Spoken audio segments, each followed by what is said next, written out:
지금부터 2024 헌납 8호 대통령 탄핵 사건의 제3차 변론기일을 진행하겠습니다. 변론 등의 속기와 녹취에 관한 내규 3조 1항에 따라 앞으로 별도의 지시가 없더라도 속기사항은 변론 전부에 대해서 속기를 하십시오. 당사자와 대리인의 출석을 확인하겠습니다. 청구인 측에서 소추위원 나오셨습니까? 김희수 변호사님, 송도환 변호사님, 법무법인 LKBN 파트너스 이광범, 장순욱, 김현근, 성관정 변호사님. 예. 그 다음에 이공의 김선유 변호사님, 시민의 김남준 변호사님, 그 다음 도시의 이금규 변호사님, 다산의 서상범 변호사님, 클라스 한결의 박혁, 이원재, 김진환 변호사님, 세록의 전형호, 황영민 변호사님, 그 다음에 김정민 변호사님, 피청구인 본인 나오셨습니까? 그 다음에 대리인으로 조대영 변호사님, 배보연 변호사님, 배진환 변호사님, 도태우 변호사님, 서성근 변호사님, 청령의 윤갑근 변호사님, 삼승의 김계리 변호사님, 에이스 최거훈 변호사님, 선정의 차기환 변호사님, 정상명 변호사님, 그 다음에 송진호 변호사님, 이동찬 변호사님, 혹시 소개 안 된 분이 있습니까? 진행 순서를 말씀드리겠습니다. 지난 기일 이후 제출된 서면을 확인하고 증거 정리를 한 다음에 채택된 증거에 대한 증거 조사를 하는 순서로 진행하겠습니다. 그에 앞서서 피청구인 본인께서 소추 사유에 대한 의견 진술을 희망하신다면 발언 기회를 부여하겠습니다. 어느 정도까지 말씀드려야 될지 모르겠습니다만은 양해해 주시면 제가 일어나서 할까요? 좋으실 대로 하십시오. 그러면 마이크가 이러니까 제가 앉아서 하겠습니다. 편하실 대로 하십시오.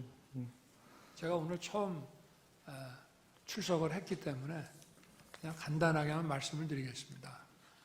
여러 가지 헌법 소송으로 업무도 과중하신데 또 저의 이 탄핵 사건으로 또 이렇게 고생을 하시게 해서 먼저 우리 재판관님들께 송구스러운 마음입니다. 저는 철들고 난 이후로 지금까지 또 특히 공직 생활을 하면서 자유민주주의라는 신념 하나를 확고히 가지고 살아온 사람입니다. 헌법재판소도 이러한 헌법 수호를 위해서 존재하는 기관인 만큼 우리 재판관님들께서 여러모로 잘 살펴주시기를 부탁드리겠습니다. 또 필요한 상황이 되거나 질문이 계시면은 말씀드리도록 하겠습니다. 감사합니다. 말씀 잘 들었습니다. 다음으로 당사자가 지난 기일 이후 제출하신 서면을 확인하겠습니다. 청구인 측에서 1월 16일자 절차 진행에 관한 의견서, 1월 20일자 증거요지 설명서, 영상 증거 설명서, 각 쟁점에 대한 요약 서면으로 1월 20일자 준비 서면 2, 증거 제출서 4, 5, 증거 제출 정인 조지호에 대한 주신문사항 1월 21일자 증거 제출서 6 제출하셨습니다.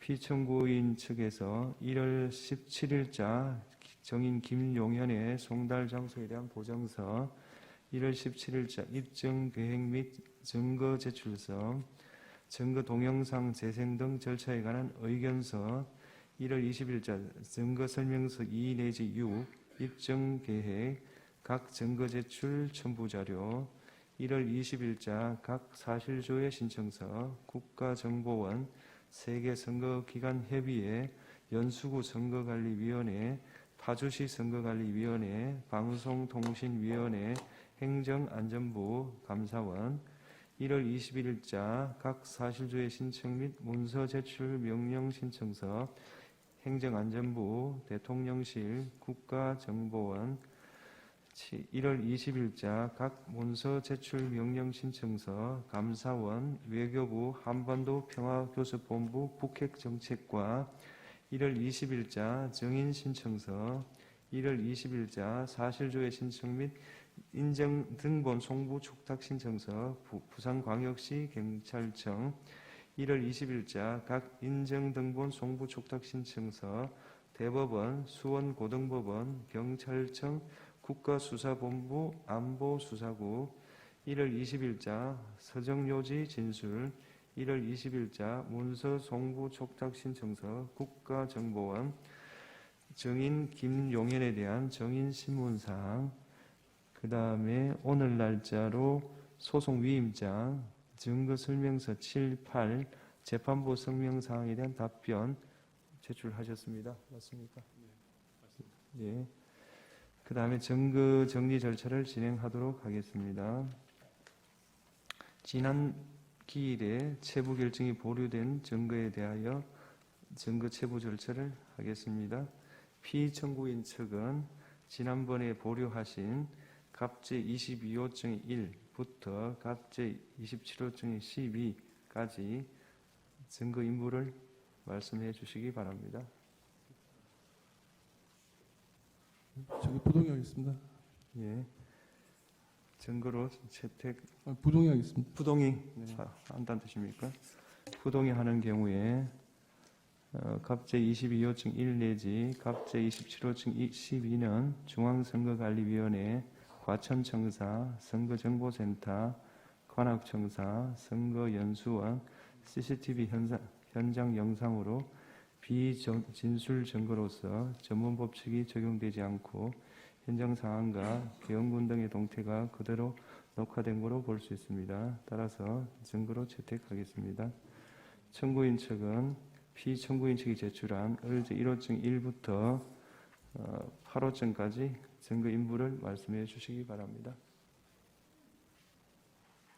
네, 저희는 동의는 하고 입증 취지만 부인하겠습니다. 예. 그리고 증거를- 언론 기사에 관해서는 아마 그 중에 언론 기사도 포함되어 있는 것으로 알고 있습니다만 그 부분은 지난번에 재판부에서 밝혀주신 그 기준에 따라 그 당시에 그런 취지의 보도가 있었던 점만 네, 인정하겠습니다. 알겠습니다. 증거로 채택하겠습니다. 그러니까 을제 1호증 2, 을제 5 내지 8호증은 기재 일시에 해당 언론 매체에서 그러한 보도가 있었다는 사실을 증명한 한도 내에서 증거로 채택하고요. 그 다음에 을제 1호증 1은 동의를 했기 때문에 증거로 채택한다. 이런 내용이 되겠습니다. 그 다음에 피청구인 측에서 지난 기일 이후에 을제 3호증의 7 내지 22, 을제 9호증 내지 85호증의 1, 91호증의 3, 결국 91호증의 3까지 제출하셨습니다. 맞습니까? 예. 혹시 인부가 뭐 되겠습니까? 저희가 어제 좀 늦게 받아가지고 조금 검토가 필요할 것 같습니다. 일괄해서 함께 서면으로 인부 제출하겠습니다. 그렇다면 인부를 내일까지 서면으로 밝혀주십시오. 네, 그 다음에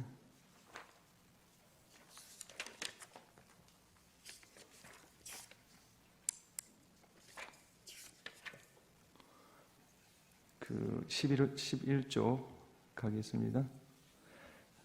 청구인 측에서 지난 기일 이후에 갑제 29층 1 내지 35, 36의 1 내지 8 이렇게 증거로 제출하셨죠. 그렇습니다.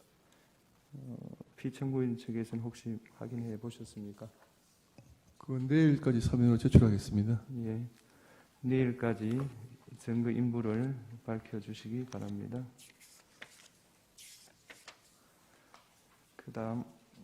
다음 13조 채택된 증거에 대한 증거 조사를 할 수 있도록 각자 그러니까 오늘 채택된 증거에 대해서요.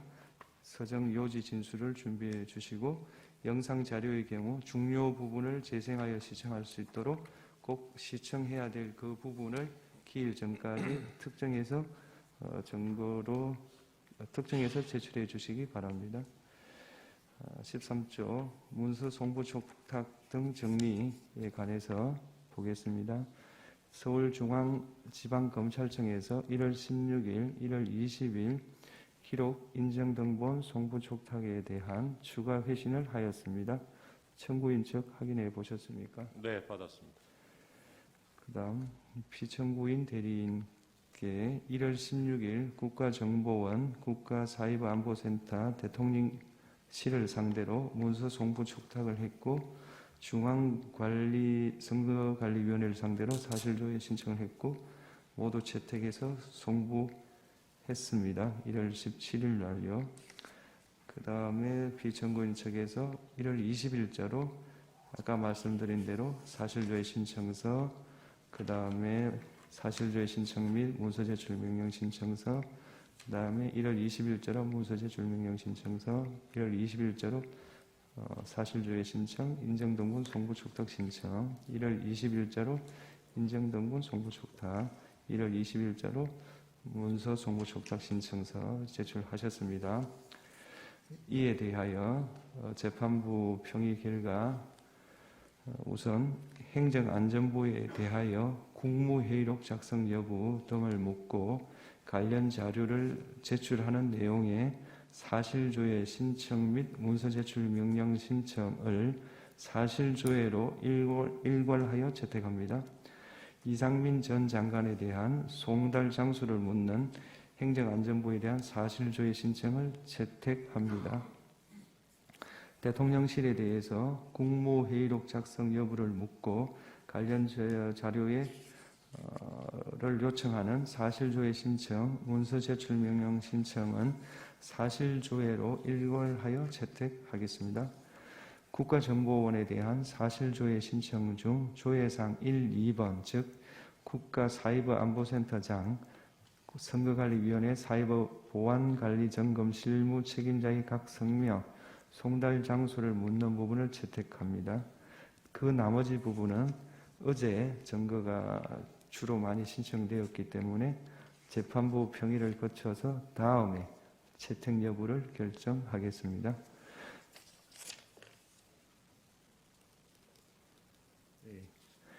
그 다음 정인 신청 관련해서 청구인 측 정인으로 홍장원, 조지호, 곽종근, 이진우, 여인영 채택했고요. 피청구인 측 정인으로 김용현, 그 다음에 김현태를 채택했습니다.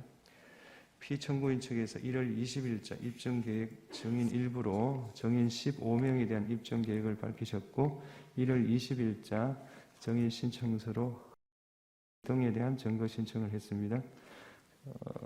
어제 들어왔기 때문에 재판부 평의 결과 이상민 전 장관, 박춘석 대통령실 경제수석 비서관을 정인으로 채택합니다. 이상민 전 장관에 대해서는 주소를 현재 확보할 수 없기 때문에 2월 11일 오전 10시 30분으로 신문기일을 정하고요. 박춘석 정인에 대해서는 2월 6일 오후 3시 반 신문하겠습니다. 따라서 정인 신문기일을 다시 한번 정리를 해드리겠습니다. 1월 23일 오후 2시 반에 김용현 정인 신문을 하고 조지호 정인은 불출석 사유서를 제출했습니다. 불출석 사유서를 보시면 건강상 매우 안 좋다, 출석할 수 없다고 되어 있으니 청구인 측에서는 이 조지호 정인을 유지할지 여부에 대해서 검토를 해주시기 바라고 조지호 정인에 대해서 재소한 보류하겠습니다. 2월 4일 오후 2시 반 이진우, 오후 4시 여인영, 오후 5시 반 홍장원 정인입니다. 2월 6일 오전 10시 반 김현태, 오후 2시 곽종건, 오후 3시 반 박춘석, 2월 11일 오전 10시 반 이상민 이렇게 정의신문을 하겠습니다. 예.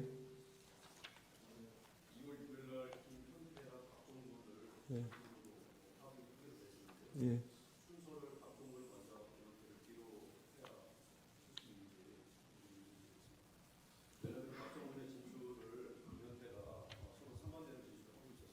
박정훈이 주고 김현태가 그 박정훈의 진술에 대해서 어떤 반대 내용을 진술을 할 것이기 때문에 그거는 좀 힘들 것 같고요. 그걸 감안해서 주신문 반대 신문을 하시면 좋겠습니다. 송달 문제가 그렇게 쉽게 좀 잘 해결이 안 돼서 그렇습니다. 2월 4일 정인신문을 위한 신문 사항을 청구인 측에서는 1월 30일까지 제출해 주십시오. 2월 6일 정인신문을 위한 정인신문 사항을 2월 3일까지 제출해 주십시오. 피청구인 측도 2월 6일 정인신문을 위한 정인신문 사항을 2월 3일까지 제출해 주십시오. 서정에 대한 증거 조사를 하겠습니다. 청구인 측은 증거로 채택되고 지난번에 서정의 요지를 진술하는 방법으로 증거 조사하기로 한 그 목록에 대해서 서정의 요지를 진술해 주시기 바랍니다. 재판장님, 저희가 이번에 제출했던 그 성명사항에 대한 답변을 한번 진술할 수 있는 기회를 먼저 주시고 증거 조사하실 수 있는지 좀 여쭙니다. 어떤 내용이 저희가 재판부께서 주심 재판관님께서 성명을 구하신 사항이 있는데 예. 그걸 저희가 오늘 재판부 성명사항에 대한 답변으로 제출했습니다. 네. 그걸 먼저 좀 진술을 하고 증거 조사를 하실 수 있는 점을 여쭙니다. 예, 그럼 진술하시죠. 예. 지난번 변론 2차 변론기에 주심 재판관님께서 성명을 구하신 사항에 대해서 답변드리고자 합니다. 전번 답변서 3에 기재됐던 내용 중 포고령 1호의 작성 경위, 포고령에 기재된 국회 및 지방의회의 반구적 활동의 의미, 야당의 망국적 행태와 병력 투입의 관계에 대해서 주심 재판관님이 성명을 구하셨습니다. 이에 대해서 말씀드리고자 합니다. 포고령 제1호와 관련해서 저희가 답변서 3에 실제로 그때 2024년 12월 3일 밤 11시경에 비상계엄이 발령되었고 같은 날 23시 28분 계엄사령관의 포고령 제1호가 선포되었는데 포고령 제1호는 국방부 장관 김용현이 국회 해산권이 존재하였던 예전의 군사정권 시절 계엄 예문을 그대로 필사하여 작성한 것을 피청구인이 몇 자 수정한 것이었습니다. 그 기재 내용의 의미에 대해서 말씀드리겠습니다.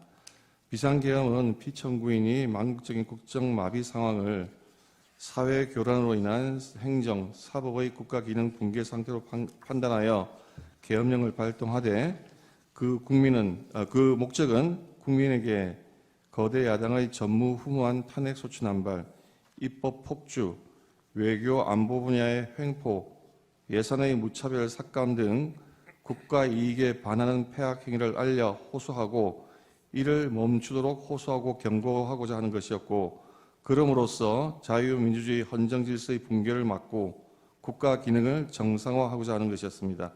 이에 따라 포고령은 계엄의 형식을 갖추기 위한 것이고 그 집행의 의사가 없었고 상위법과 저촉 소지가 있어서 집행할 수도 없는 것이었습니다. 포고령 집행의 구체적인 의사가 없었으므로 실행할 계획도 없었고 포고령을 집행할 집행기구 구성이 전혀 포함되지 않은 것이었습니다. 그리하여 포고령 제1호는 계엄의 형식을 갖추기 위하여 김용현 장관이 초안을 잡아 피청구인이 검토 수정한 것인데 김용현 장관이 계엄령 선례를 참고하여 작성하였던 것으로 기억하고 있고 피청구인이 그에 대하여 검토하면서 야간 통행 금지 조항이 있었던 것을 삭제한 것으로 생각됩니다. 그 국회 및 지방의회 활동 금지의 범위에 대해서 말씀드리겠습니다. 계엄법 제9조의 제1항은 비상계엄 지역 하에서 계엄 사령관은 군사상 필요할 때 체포, 구금, 압수수색, 거주 이전, 언론, 출판, 집회, 결사 또는 단체 행동에 대해서 특별한 조치를 할 수 있고 이 경우 계엄 사령관은 조치 내용을 공고해야 한다고 규정하고 있습니다. 포고령은 이를 아까 좀 전에 말씀드린 것 같이 구체적인 어떤 집행 계획을 세우지는 않은 상태에서 계엄의 형식을 위해서 작성한 것으로 굳이 말씀드리자면 포고령 제1호는 위조항에 따라서 국회의 어떤 불법적인 행동이 있으면 그것을 금지하고자 하는 것이지 결코 국회의 해산을 명하거나 또는 국회의 입법활동이나 국회의 비상계엄 해제 결의를 위한 의정활동 등 정상적인 국회 활동을 금지하고자 하는 것은 아니었습니다. 실제 국회는 아무런 방해 없이 평화적으로 비상계엄 해제 결의를 하였고 피청구인은 이에 따라서 비상계엄을 해제하였습니다. 여기서 말하는 반국가적 활동의 의미에 대해서 말씀드리겠습니다. 보령 제1호에 있는 반국가적 행위의 의미는 국가 안보 측면만을 말하는 것이 아니라 국익을 행하여 나라의 위기를 초래하는 일체의 행위를 포함하는 포괄적인 개념으로 사용한 것입니다. 구체적인 예를 들면 거대 야당이 북한이나 중국의 입장에 동조하여 국가의 안보에 위해를 초래하는 외국인의 간첩 행위를 처벌하는 법률 개정을 반대하는 행위, 국가 안전 확보를 위해 하는 각종 법률을 제정하거나 또는 안보를 위한 규정의 폐지 행위, 국가 안보를 제외하는 외교 안보 정책, 국가 안보 예산 삭감을 통해 국방력 약화 기도, 기타 에너지 안보 위협하는 행위 등을 들 수 있습니다. 그 구체적인 예를 들면 야당의 간첩죄 규정 개정 반대로 인해서 국가 안보나 국가 핵심 산업 기술 유출을 방지하는 것에 심각한 차질을 빚고 있습니다. 2024년 6월 중국인 3명이 최소 2년 이상 드론으로 부산에 정박 중인 미국 항공모함 등 군사시설 사진을 500여 장 촬영한 사건, 정보사 블랙이온 명단이 중국에 유출되었으나 유출 상대방이 중국인이어서 처벌하지 못한 사건 등은 그 좋은 예입니다. 나아가 국가 산업의 핵심 기술이 중국에 유출되어도 간첩죄로 처벌할 길이 없습니다. 야당은 현재도 간첩죄 규정의 개정에 반대하고 있고 이로 인해서 중국의 간첩들은 한국에서 활개치고 있습니다. 러시아 우크라이나 전쟁이 장기화되면서 북한, 러시아, 중국이 밀착하는 가운데 대통령이 국가 안보를 위해 한미일 군사 합동훈련하는 것을 전쟁광으로 매대하여 1차 탄핵 소추안에서는 그 사유로 삼기도 했습니다. 현대전은 드론의 등장으로 양상이 바뀌고 있고 피청구인이 우크라이나에 참관단을 보내려 하자 국방장관을 탄핵하겠다고 위협했습니다. 우크라이나 전쟁에는 1만 명 이상의 북한군이 파견되어 있으므로 북한군의 작전 체계, 전투 능력에 대한 정보 수집은 우리나라 국가 안보를 위해서 매우 중요합니다. 국가 안보를 위해 우방국의 현대전에서 교훈을 얻기 위해 청관단 파견을 방해하려는 거대 야당의 저의가 무엇인지 묻지 않을 수가 없습니다. 또 거대 야당은 방산물자를 수출할 때 국회의 동의를 받도록 하는 방해사업법 개정안을 당론으로 추진하고 있습니다. 방산 수출의 관건인 신속한 대응이 어려워지고 기밀 유지가 불가능하기 때문에 방산 수출이 사실상 중지될 수도 있습니다. 이렇게 거대 야당이 반대하면 북한, 중국, 러시아가 원치 않는 자유서약에 대한 방산 협력이 불가능해집니다. 우리나라의 국방과 국익에 막대한 손실이 발생합니다. 거대 야당이 2025년 예상 중 일방적으로 삭감한 4조 1천억 원 대부분이 핵심 국정 과제를 추진하기 위한 예산입니다. 부족한 초급 장교 인력을 확보하기 위한 예산인 당직비, 수당, 그 인상 비용, 이사비 현실화, ROTC 생활지원금 인상비, 활동비를 다 삭감했고 북한의 핵과 미사일 위로부터 국가와 국민을 지키기 위한 한국형 삼축 체계 킬체인 예산을 대폭 삭감했으며 드론 전쟁 대비 예산을 삭감하여 사업을 중단시켰고 정밀 유탄 사업도 차질을 빚게 했습니다. 북핵의 위협에 대응하기 위한 핵심 방위 사업 예산을 이렇게 일방적으로 대폭 삭감한 저희를 묻지 않을 수 없습니다. 거대 야당이 대한민국의 생존이 걸린 에너지 안보도 위협하고 있습니다. 지난 정권 내내 탈원전 정책으로 인해서 에너지 안보의 기반을 무너뜨려 놓고 원전 생태계를 복원하려고 하는 현 정부의 노력을 사사건건 제동을 걸고 있습니다. 24조 원 규모의 체코 원전 사업에서 어렵게 우선 협상자에 선정되었을 때에도 정부의 노력을 지원하여서 우리나라를 위한 산업 수출을 이루기는커녕 덤핑 수준의 가짜뉴스를 내놓고 한미 원자력 협력의 핵심 과제인 차세대 원전기술 SFR의 R&D 계산도 90%나 대폭 삭감을 해버렸습니다. 이렇게 우리나라의 원전 경쟁력이 떨어지면 우리나라의 산업 경쟁력이 급격히 위축될 뿐만 아니라 지금 현재 원전 확대에 열을 올리고 있는 중국이 가장 큰 이익을 보게 됩니다. 거대 야당은 동해가스전 시추 예산, 이른바 대왕고래 사업 예산을 사실상 전액 삭감하여 온 국민이 바라는 산유국의 꿈을 무산시키려 하고 있습니다. 지금 세계가 급격히 재편되면서 글로벌 에너지 공급망이 흔들리고 안전적인 에너지 자원 확보가 국가의 생존에 직결되고 있습니다. 최대 140억 배럴 2270조 원에 달할 수 있는 대왕고래 사업에 성공한다면 우리의 에너지 자력과 에너지 안보를 획기적으로 강화할 수 있음에도 불구하고 오로지 정치적인 목적으로 사업 진행을 가로막고 있습니다. 그뿐만 아니라 거대 야당은 우리 사회의 안전을 지키기 위한 필수 예산도 무차별 삭감했습니다. 검찰, 경찰의 내년 특경비, 특활비, 치안활동비 예산을 전액 삭감했습니다. 검찰 587억 원, 경찰 31억 원에 달하는 예산을 아예 0원으로 만듦으로써 수사를 제대로 하지 못하게 하고 있습니다. 이로 인해서 마약 범죄라든지 또는 치안 범죄 등의 활동이 줄어들면 그것이 과연 누구에게 이익이 되고 누구에게 피해가 되겠습니까? 또 이러한 예산은 금융사기 사건, 성범죄를 비롯한 사회적 약자 대상 범죄, 마약, 조폭 등 민생 침해 사건 수사 그리고 대공수사에도 쓰이는 예산인데 이것을 다 삭감하는 저희는 무엇입니까? 대한민국을 마약과 조폭과 성범죄자들이 활개치게 나라로 만들겠다는 것인지 묻지 않을 수가 없습니다. 거대 야당은 자신들의 비위를 조사했다는 이유로 감사원 특경비 60억 3,800만 원도 전액 삭감했습니다. 이 또한 감사원이 감사를 통해서 자신들의 비위를 캐지 못하도록 하는 것이라고 하지 않을 수가 없습니다. 나아가 대통령실, 국가안보실의 특활비 80억 5천만 원도 전액 삭감했습니다. 민주당 자신이 정부일 때에는 오히려 대통령실의 특활비가 96억 원에 달했습니다. 이와 같이 예산을 무분별하게 삭감하는 것은 국가의 정상적인 활동을 방해하고 차질을 빚게 하는 것이라고 하지 않을 수가 없습니다. 이러한 것은 상권 분립의 헌정 질서에도 위배되는 것이고 국헌문란행위라고 판단하지 않을 수가 없습니다. 그러면서도 국회의원의 해외 출장비에 쓰이는 국회의원들의 해외 출장에 쓰이는 국회 특갈비, 특경비 예산은 195억 원으로 유지하고 연봉은 국회의원들의 연봉은 1억 6천만 원으로 오히려 인상을 했습니다. 나아가 거대 예산의 예산 폭군은 민생과 서민들의 민생과 미래까지 위협하고 있습니다. 대통령은 그동안 직접 전국을 돌며 민생 토론회를 열어 현장의 의견을 수렴하고 공직자들이 밤잠을 아껴가며 피부에 와닿는 정책을 개발해 놓았습니다. 그러나 거대 야당의 무자비한 핵심 예산 삭감으로 많은 사업이 중단될 위기에 처해 있습니다. 기초과학연구, 양자 반도체 산업, 바이오 산업 등 미래 성장 동력이 될 산업의 예산을 대폭 삭감했습니다. 산업 생태계 조성을 위한 혁신 성장 펀드, 강소기업 육성 예산도 삭감했습니다.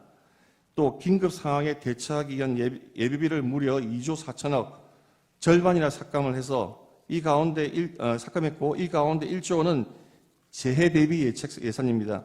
매년 폭염, 폭우, 태풍 등 기상이변이 속출하는 상황에서 국민 피해가 더 커질 수밖에 없습니다. 작년에 보셨듯이 무한 공항 사고 같은 그런 재해가 생겼을 때, 그런 의도치 않은 예상치 않은 피해자가 생겼을 때 국가가 도와줄 수 있는 그러한 예비비마저 대폭 삭감한 것입니다. 거대 야당은 팬데믹에 대비하는 백신 개발 지원과 관련된 R&D 예산도 대폭 삭감했고 의료개혁의 추진에 반드시 필요한 전공의 지원 사업 예산도 삭감했으며 어려운 청년들을 돕기 위한 청년 일자리 지원 사업 예산도 삭감하고 취약계층 아동자산 형성 지원 사업도 삭감했으며 아이 돌봄 수당도 무차별 삭감했습니다. 이러한 악의적인 예산 삭감은 나라를 망국의 위기로 몰아내려는 목적이 뚜렷한 것입니다. 그리고 그 피해는 고스란히 국민들에게 돌아갈 수밖에 없습니다. 이러한 거대 야당의 이러한 예산의 무차별 삭감과 폭주는 국가 이익에 반하는 것이라고 하지 않을 수가 없습니다. 그다음 망국적 행위를 알리는 것과 병력 투입의 관계에 대해서 말씀드리겠습니다. 저희가 소규모이지만 병력을 국회에 투입한 이유도 거대 야당의 망국적 행태를 국회와 국민들에게 직접 알리고 계엄 선포 방송을 본 국회 관계자들과 시민들이 대거 몰릴 것에 대비해서 질서를 유지하기 위한 것이지 국회를 해산시키거나 기능을 마비시키려고 하는 의도는 아니었습니다. 국회의 만행을 국민들에게 직접 알리기 위해 왜 병력을 동원하여야 하는 구성명 사항으로 추측이 됩니다. 개헌법 3조에는 비상계엄의 선포와 동시에 계엄사령관은 계엄 지역의 모든 행정사무와 사법사무를 관장한다고 규정하고 있습니다. 따라서 계엄이 선포되면 질서 유지 업무는 계엄사령관이 관장하게 되고, 그렇기 때문에 이 사건 계엄 당시에도 많은 시민들이 몰려들 것이 예상되는 국회의 질서를 대비하기 위해 군이 보충적으로 인원을 파견하고 보다 많은 경찰이 그 외곽 경비를 하게 된 것입니다. 법조인 체포 주장에 대해서 말씀드리겠습니다. 청구인은 아직 이 법조인 체포에 대한 주장이 서면으로 정확하게 제출되지 않아서 정확한 답변은 다 말씀드리기 어렵습니다만, 청구인은 피청구인이 이 사건 계엄 당시 다수의 법조인을 체포하거나 체포하려 하였다고 주장하고 있습니다. 그러나 피청구인은 이 사건 계엄 선포 당시 결코 법조인을 체포 구금하라고 지시한 바가 없고, 실제로 체포된 법조인도 전혀 없습니다. 한동훈 여당 대표를 체포하라든지 우원식 국회의장을 체포하라고 지시한 바가 전혀 없습니다. 나아가 더더욱이나 한동훈 여당 대표를 사살하라고 하라는 그런 터무니없는 지시를 한 바도 없는데, 그러한 황당한 가짜 뉴스를 가지고 탄핵 사추 사유로 주장하는 것은 그 부당성에 대해서는 더 말할 필요가 없다고 할 것입니다. 절차 진행에 대해서 말씀드리고자 합니다.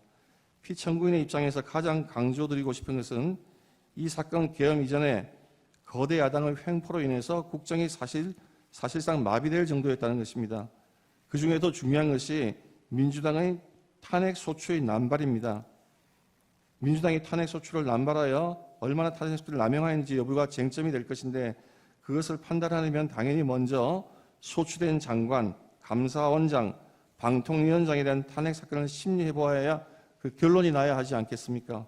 사리가 그러함에도 지금 헌법재판소에서 대통령에 대한 탄핵 사건을 무조건 서두른 데 대해서 대리인들은 그 절차의 적법성과 공정성에 대해서 의문을 가지고자 있다는 것을 말씀드리고자 합니다. 결론적으로 피청구인들 대리인은 평소 헌법재판관인에 대해서 무한한 신뢰와 존경의 마음을 가지고 재판에 임하고 있습니다. 누가 뭐라 해도 헌법재판소는 이 나라의 헌법 그리고 민주적 기본 질서를 보위하는 최고의 보루입니다. 그와 같은 점을 감안하셔서 아무쪼록 재판연관님들 모두 명철한 지혜를 모아 공정하고 올바른 재판을 하여 주셔서 헌정 질서를 더욱더 확립하여 주시기 바랍니다. 예, 청구인 측은 증거로 채택된 지난번에 그 특정한 서정의 요지를 진술해 주시기 바랍니다. 네. 재판장님, 저희 실물 화상기를 좀 사용할 필요가 있어서 네. 자리를 좀 바꿔서 할게요. 하십시오.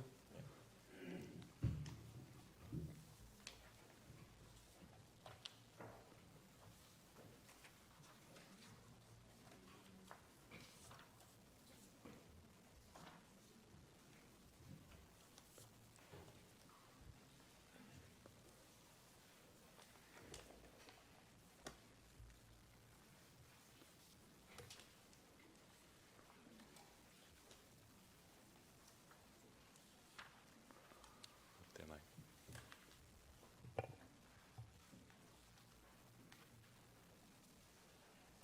네. 저희 서증 요지 설명드리겠습니다. 저희가 어제 제출한 증거 요지 설명서 1 서면 같이 보시면서 참조해 주시면 되실 것 같습니다.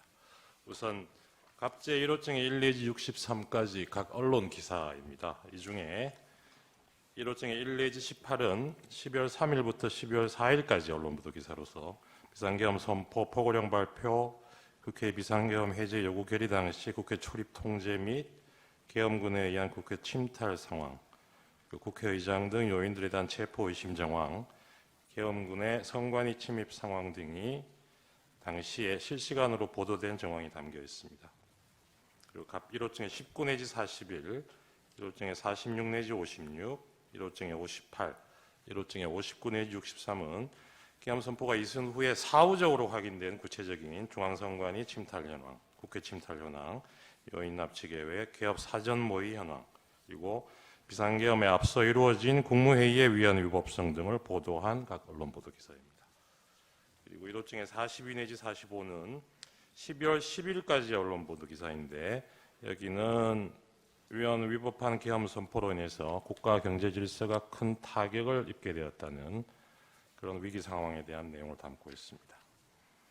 갑 2호증은 계엄사령관 포고령입니다. 이 헌법과 계엄법에 따르더라도 비상계엄 선포할 경우에 넘을 수 없는 내용들이 있는데 이 포고령에는 그런 내용들이 포함되어 있다는 취지입니다. 그리고 갑 3호증의 1 내지 7호증이 각 국회 회의록입니다.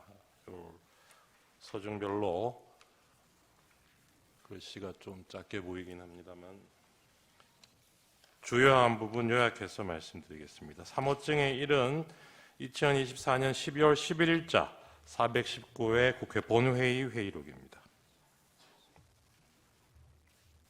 이 본회의 당시에 당시 국무총리 한덕수는 비상계엄에 앞서 열린 회의가 절차적 실체적 흠결이 있어서 국무회의로 볼 수 없다는 점, 그리고 회의록이 작성된 적도 없고 국방부 장관이 국무회의에서 계엄 필요성을 건의하는 등의 절차도 전혀 이루어지지 않은 채 비상계엄이 선포되었다는 점을 확인해 주었습니다. 잠깐 그 회의록 해당 부분을 보시면 7쪽, 8쪽에 한덕수 총리가 비상계엄 선포 전에 이 국무회의라고도 부를 수 없는 그 모임에서 참석자 전원이 비상계엄 선포를 반대하였다는 점, 그리고 그 외에도 여러 절차적, 실체적 흠결을 가지고 있다고 생각한다. 이런 취지로 발언한 사실이 확인이 됩니다. 다음 8쪽 넘어가도 될 것 같아요. 24쪽에서는 한덕수 총리가 다른 국무위원들과 함께 피청구인을 설득해서 계엄 선포를 막을 목적으로 피청구인이 아닌 자신이 국무위원들을 소집했다는 내용이 확인이 됩니다. 그리고 43쪽에는 이 당시에 계엄사령관에 대한 심의도 전혀 거치지 않았다는 점이 얘기하고 있습니다. 49쪽에는 결론적으로 이 비상계엄을 선포한 회의는 국무회의로 볼 수 없다고 생각한다. 이런 자신의 생각도 밝히고 있습니다. 61쪽입니다. 한덕수 총리는 국방부 장관이 국무회의 석상에서 계엄의 필요성을 정식으로 건의하지 않았고 정식 심의를 거치지도 않았으며 회의록도 작성된 바 없다고 밝히고 있습니다. 다음 갑 3호증의 2입니다. 12월 13일자 제319회 419회 국회 본회의 회의록입니다. 이날 한덕수 총리, 최상목 부총리, 선관위원장, 중앙선관위원장 노태악, 외교부 장관, 법무부 차관이 출석해서 계엄 당시 상황에 관한 발언을 했습니다. 여기서 중앙선관위원장 노태악은 계엄군의 선관위 무단 점거, 서버 탈취 시도가 위법 반응에 해당한다는 점이 명백하다고 진술을 해줬고 선관위 시스템상 부정선거가 불가능하다는 점도 확인을 해주었습니다. 그리고 외교부 장관 조태열은 비상계엄 선포 전에 피청구인으로부터 재외공간 관련 이런 단어가 포함된 3, 4줄 정도의 내용이 기재된 쪽지를 받았다는 얘기가 있고, 그리고 경제부총리 최상목은 재정자금 유동성 확보를 잘 하라는 취지가 적힌 종이를 건네받았다는 점을 진술을 했습니다. 최상목 당시 부총리가 받았다는 이 쪽지는 최근에 확인된 수사기관에 제출했던 내용과는 그 내용이 상당히 다르다는 부분도 나중에 말씀드릴 기회가 있을 것 같습니다. 그리고 한덕수 총리는 국방부 장관의 계엄 선포 건의가 자신을 거쳐 이루어지지 않았다는 점을 확인해주고 있고, 그리고 국무위원들 중에 문체부 장관 유인촌, 환경부 장관, 고용노동부 장관, 국가보훈부 장관 등은 국무회의 소집 요구 자체도 받은 적이 없다는 점을 확인해주고 있습니다.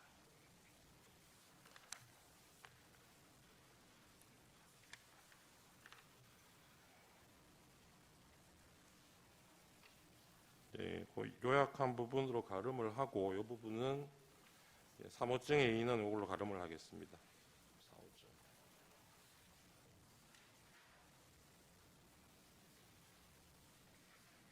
4호증의 1 내지 4는 국회 국방위원회 회의록입니다.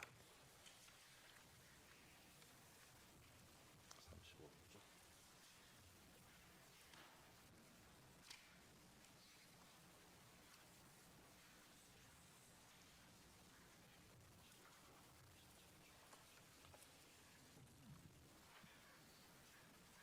4호증의 1은 2024년 9월 2일자 국회 국방위원회 회의록인데요. 이날은 당시 국방부 장관 후보자였던 김영현에 대한 인사청문회가 열린 날입니다. 이 자리에서 김영현은 국민이 계엄을 용납하지 않고 군도 따르지 않을 것이다. 계엄 문제는 시대적으로 맞지 않다. 지금 이 상황에 계엄이 통하지 않을 것이다. 이러한 취지로 당시 이 계엄 의혹을 제기한 야당 의원들에 대한 질문에 대해서 이 비상계엄에 대해서 자신은 이렇게 생각한다는 인식 내용을 보여주었습니다.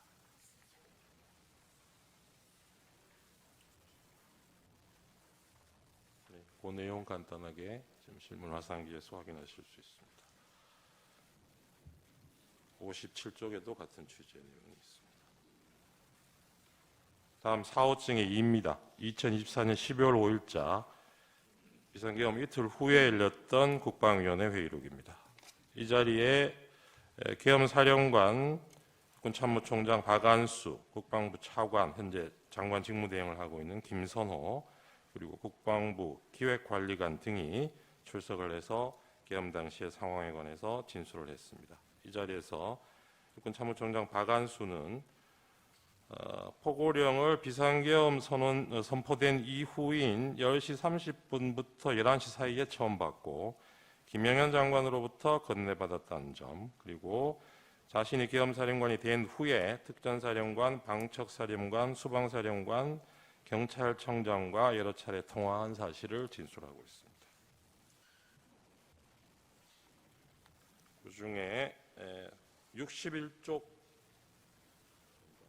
보시면 이때 박안수가 12월 3일 오후 11시 30분경에 경찰청장 조지호에게 전화통화로 포고령 1항에 관해서 설명을 하면서 지시한 사실을 인정하고 있습니다.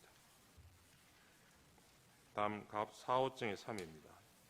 12월 10일자 국회 국방위원회 회의. 이날은 육군 특전사 707 특임단장 김현태, 그리고 수방사 1경비 단장, 정보사 문상호 사령관, 특전사 곽종근 사령관, 그리고 특수전사령부 1공수여단장 이상현, 특전사 특수작전항공단장 김세운, 수방사 군사경찰단장 김창학 등이 진술해서 당시에 실제적으로 이루어졌던 계엄군들의 실제 내용, 활동 내용을 진술하였습니다.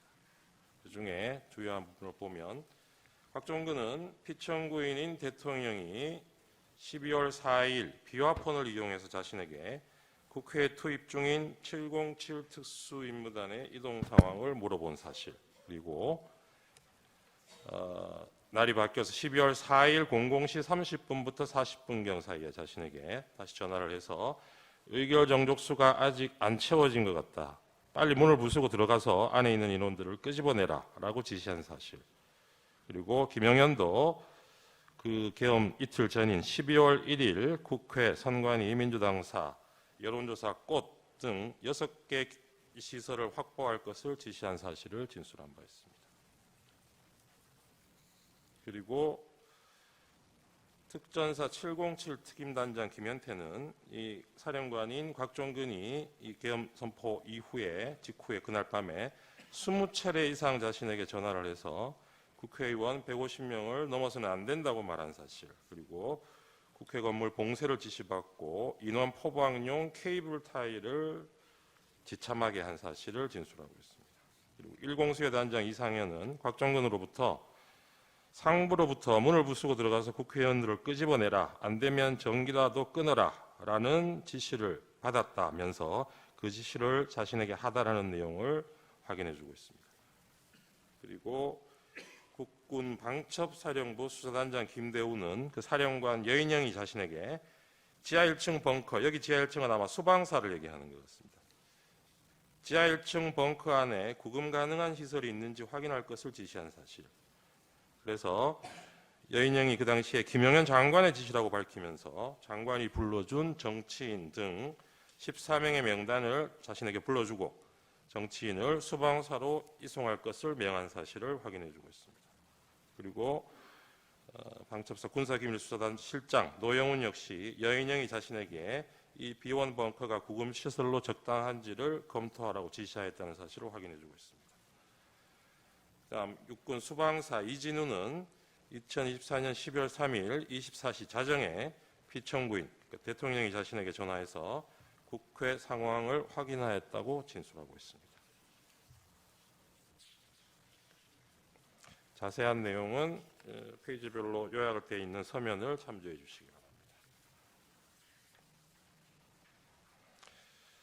11쪽에 저희 준비한 서면 11쪽에 122쪽 잠깐 보시면 육군 특수작전 항공단장 김세우는 비행 제한 구역에 대한 헬기 승인을 당시 수방사 합동 방공작전 통제소로부터 받는다는 점을 확인해 주면서 이 수방사가 보류를 하는 바람에 비행이 늦어서 결과적으로 헬기가 국회에 지연 도착했다는 사실을 확인해 주고 있습니다.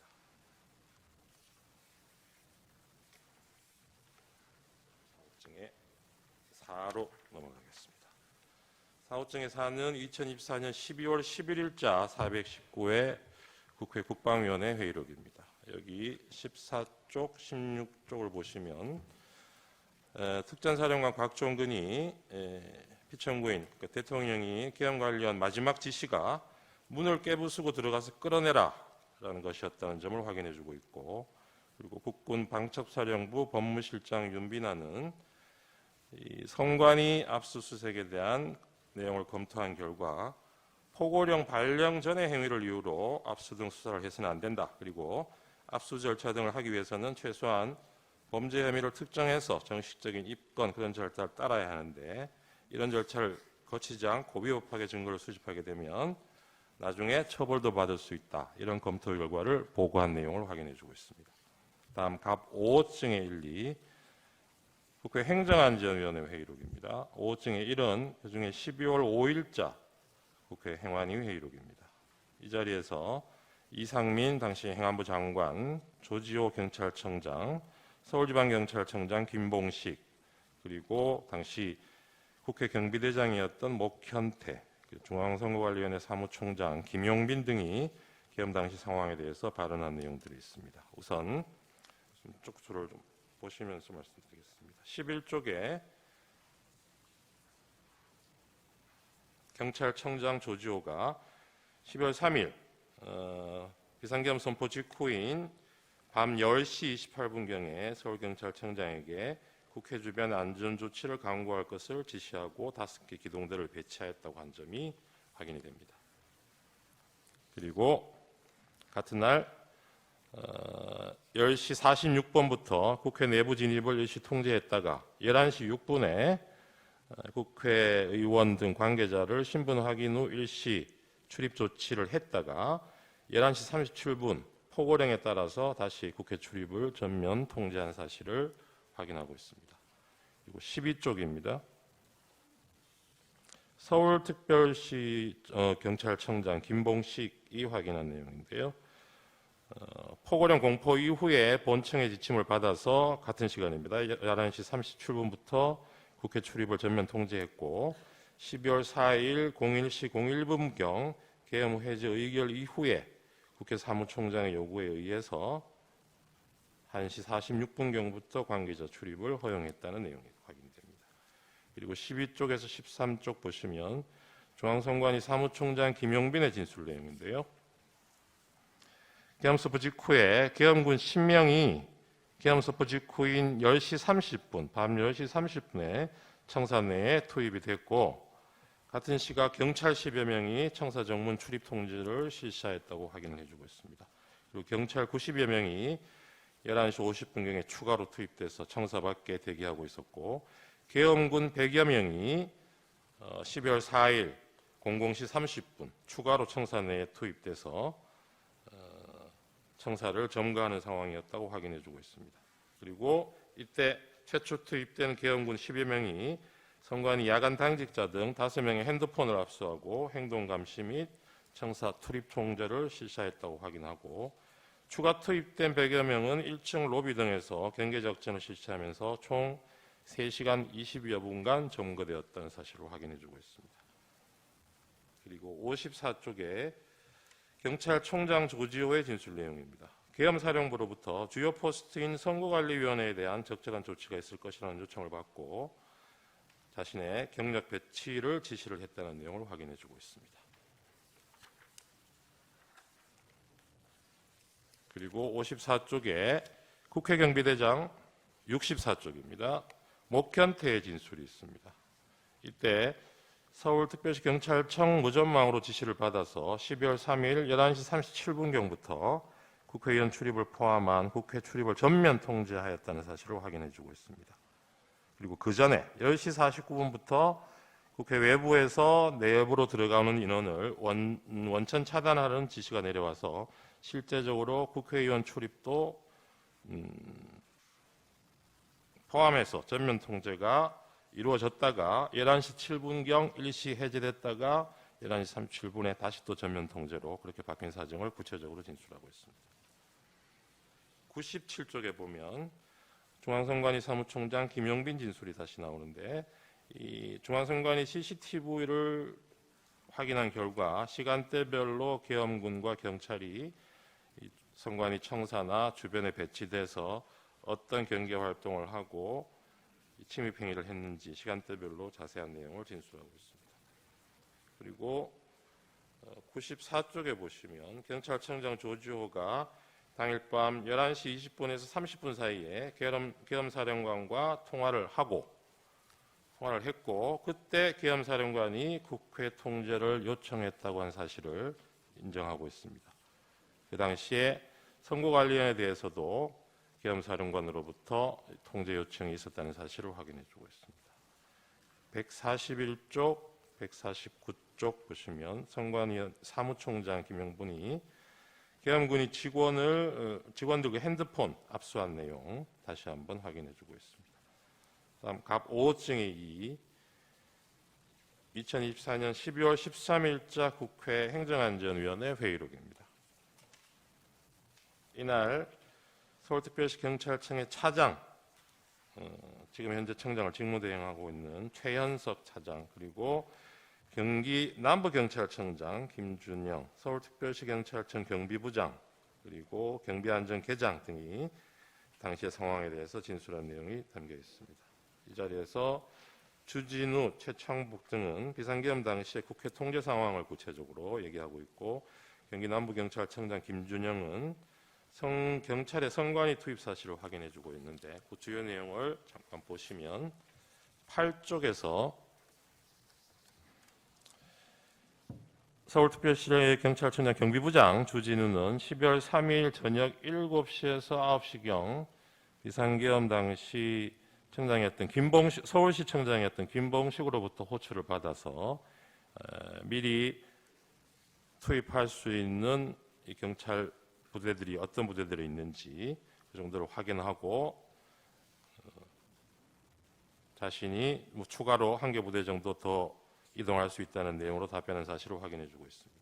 그리고 12쪽에 보시면 경비안전계장 최창복도 서울특별시 경찰청장 김봉식으로부터 이 국회에서 계엄군이 와 있으면 국회 안으로 들여보낼 것을 지시받았다는 내용을 확인해주고 있습니다. 18쪽 보시면 경기도 남부경찰청장 김준영이 계엄 당시에 조지호로부터 12월 3일 10시 41분경에 선관위 그리고 선관위 연수원에 경찰력을 배치해서 안에 있는 사람이 밖으로 나오는 것은 놔두고 진입을 통제하라는 지시를 받았다고 확인해주고 있습니다. 그리고 33쪽을 보시면 이 당시의 경찰차 차장 현재 직무대행하는 이호영이 국회 외부 통제를 위해서 경찰이 동원되었고 경찰이 계엄군 700명의 국회 내로 진입하는 것을 도왔다는 사실을 확인해주고 있습니다.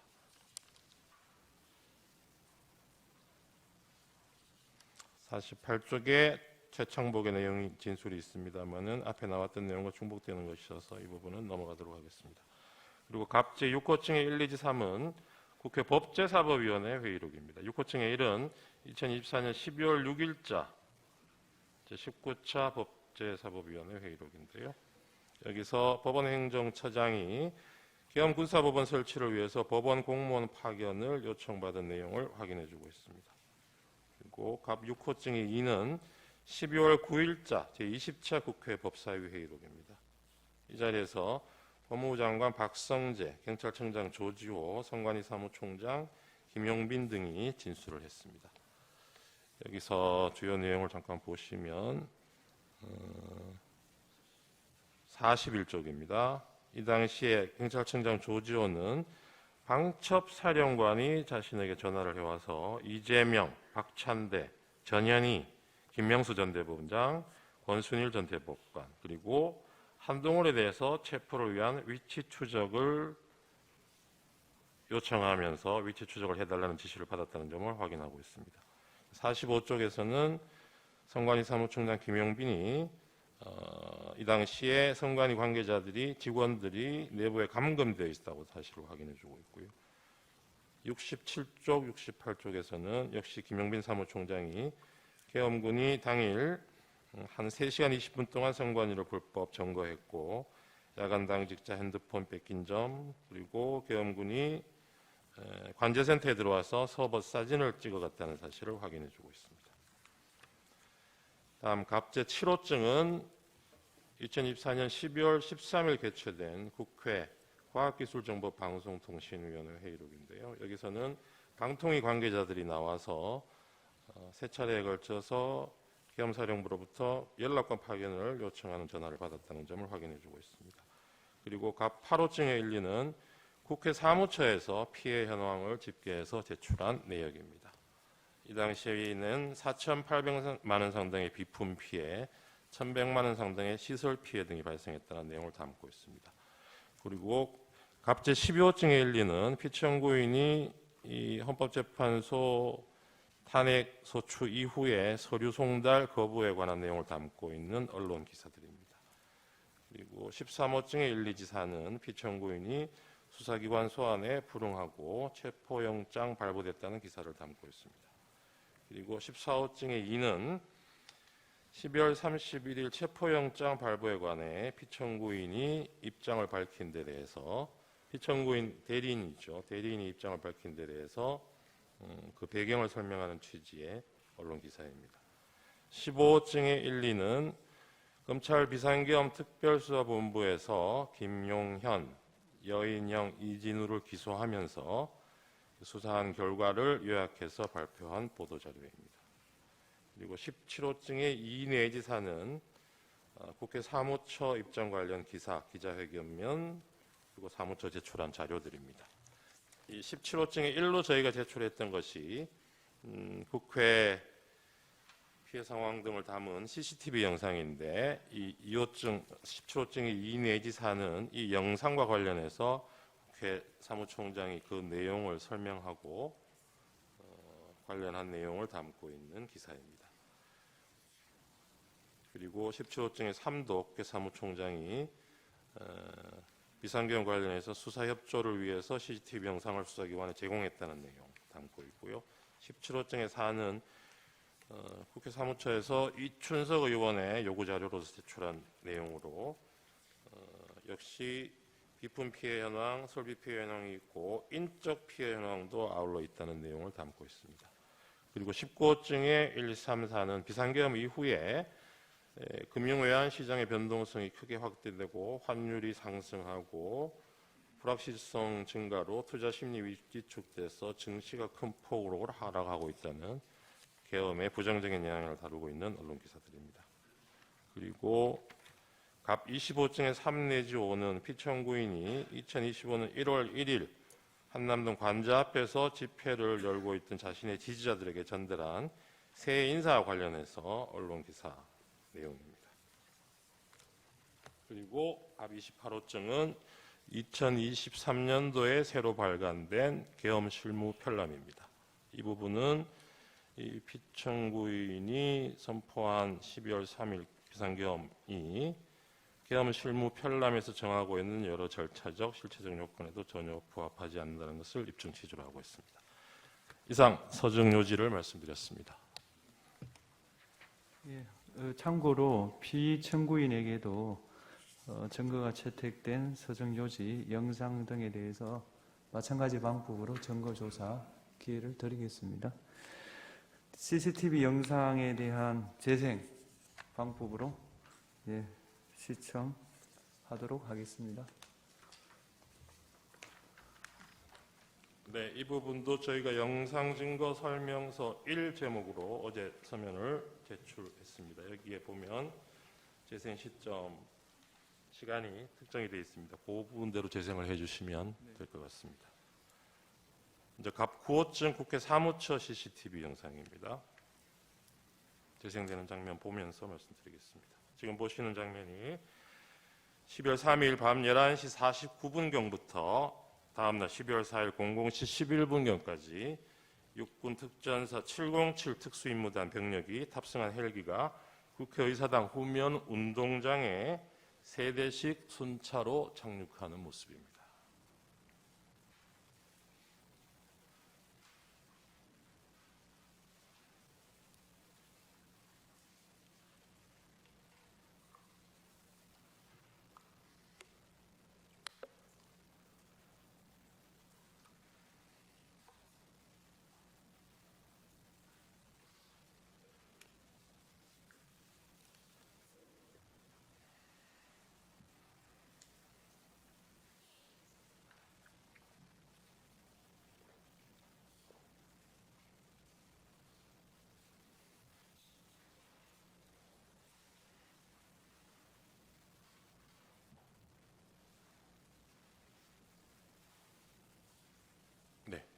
다음 본청으로 진입하는 무장한 계엄군의 모습입니다.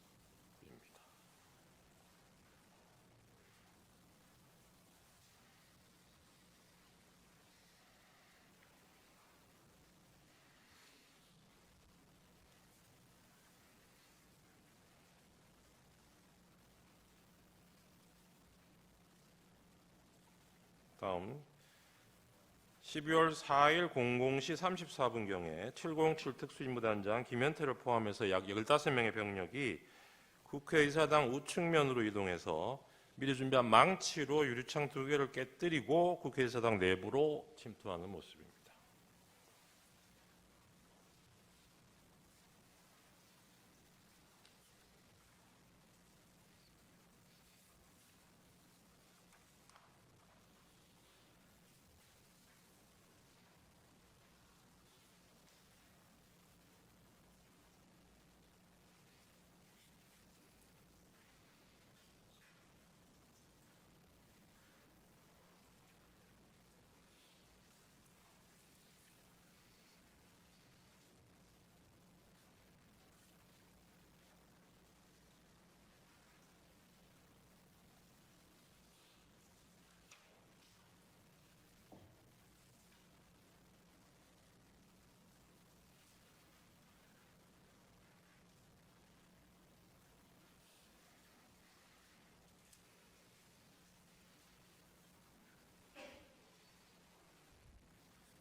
유리창을 깨고 들어가는 모습.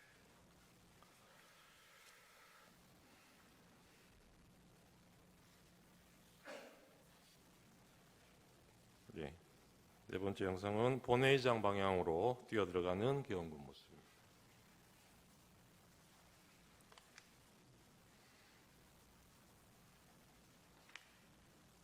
그리고 본회의장 앞장면인데 국회 내 당직자, 보좌관 이런 분들이 계엄군의 국회의사당 진입을 막기 위해서 소화기를 분사하니까 이를 피하기 위해서 잠시 물러서다가 대치 상태를 계속해서 유지하고 있는 계엄군들 모습입니다.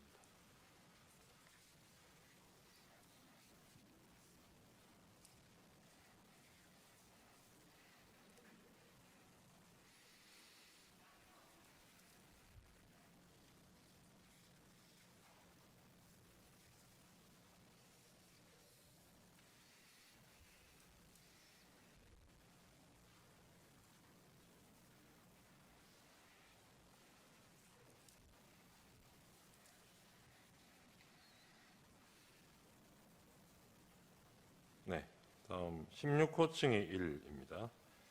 한남동 국회의장 공간에 계엄군이 출동한 장면인데요. 12월 4일 01시 42분경부터 04시 45분경까지 사이에 전체는 그렇습니다만 그중에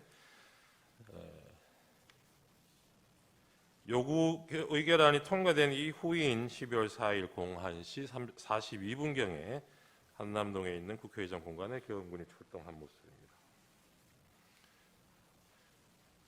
이 부분 입정 취지는 해제 요구가 의결된 이후에도 이 군병력이 국회의장 공간에 배치됐다는 점에서 추가적인 계엄을 시도하거나 이에 대해서 국회 비상계엄 해제 의결을 막으려 한 것이 아닌지 의심되는 그런 영상입니다. 다음 갑 22호증의 1 중앙선관위 과천청사 내부 1층 로비 CCTV 영상입니다. 지금 보시는 거는 12월 4일 01시 17분 10초부터 18분 20초 사이까지 영상입니다. 중앙선관위 과천청사 내부 1층 로비에 계엄군이 수십 명 모여드는 모습입니다.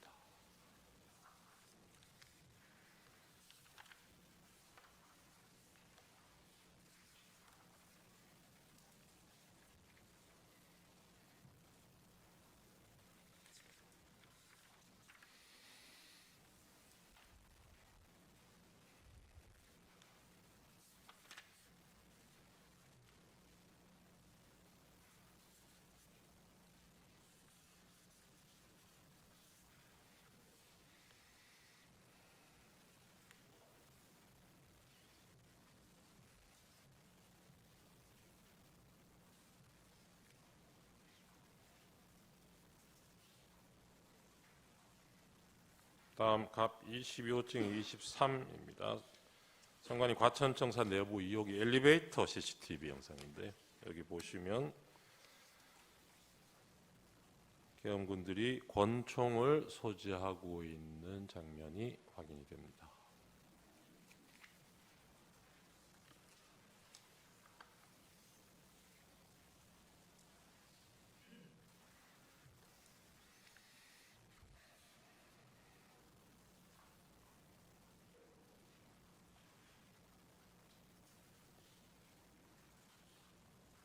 다음 갑 22호증이 24입니다.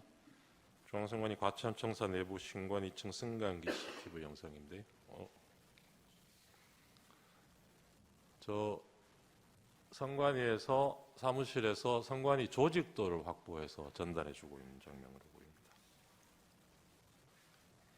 다음 23호증의 2입니다. 선관위 과천청사 정문 외곽 CCTV 영상입니다. 지금 보시는 거는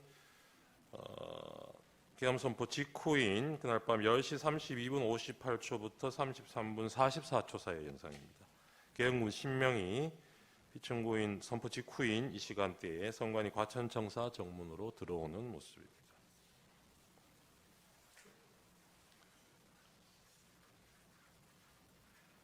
미리 준비되지 않았더라면 계엄 선포 직후에 4, 5분 후에 저렇게 바로 계엄군들이 선관위 청사로 진입할 수는 없었다는 취지입니다.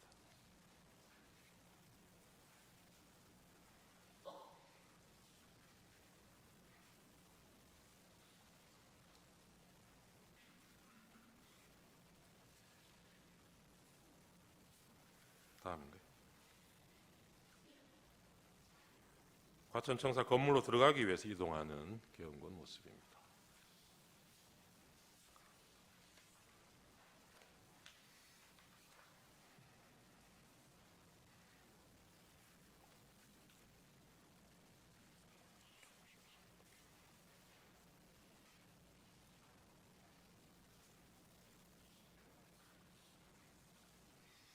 네, 23호증의 18 과천청사 정문 우측 영상입니다.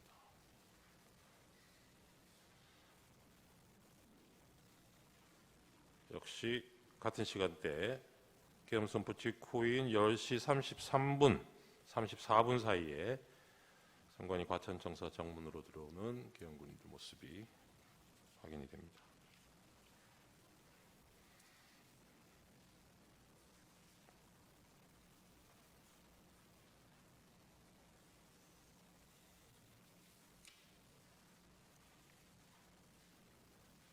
정문으로 들어와서 청사 경내 청사 안으로 들어오는 모습이.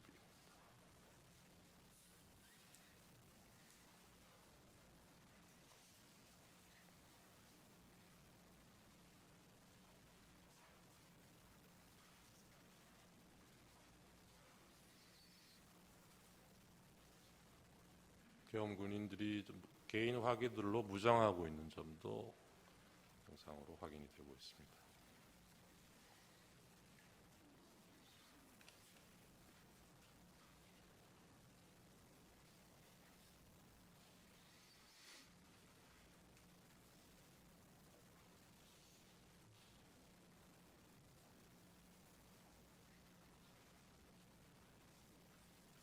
이 부분은 앞에 보셨던 영상이랑 같은 내용을 아마 각도만 다르게 잡은 있는 것 같아서 조금 생략하셔도 될 것 같고 24호증에 1로 넘어가 주셔도 좋을 것 같습니다. 네, 이 부분은 선관위 선거정보센터 CCTV 영상 파일인데요. 시간은 그날 10시 32분부터 33분 사이입니다. 이게 서버실인데 군인들이 서버실 내로 들어오는 장면입니다. 아까 정문으로 들어왔던 시간하고 비교해 보시면 들어오자마자 이 바로 서버실로 시간상으로는 그렇게 이동을 한 것으로 보입니다.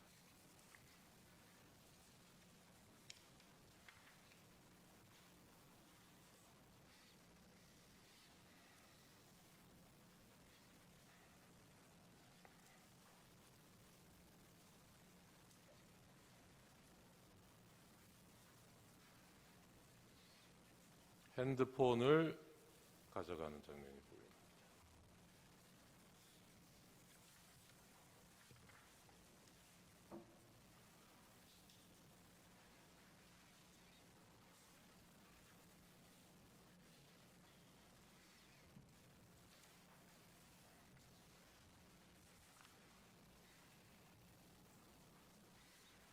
이 24호증에 3 보고 계십니다.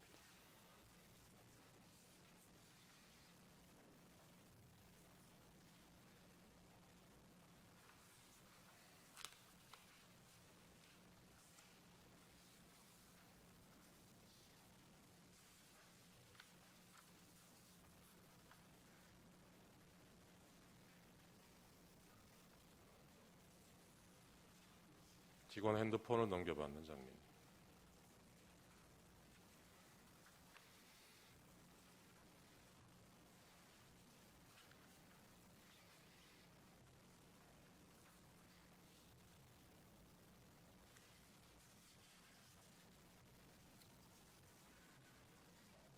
다음 24호증의 13입니다. 선관위 선거정보센터 CCTV 영상인데요.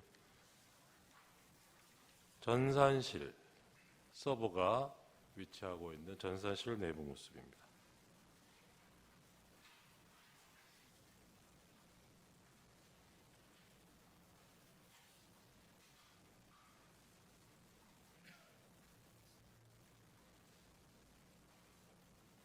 방첩사 군인들로 보이는데요. 서버 사진을 찍고 있는 장면입니다.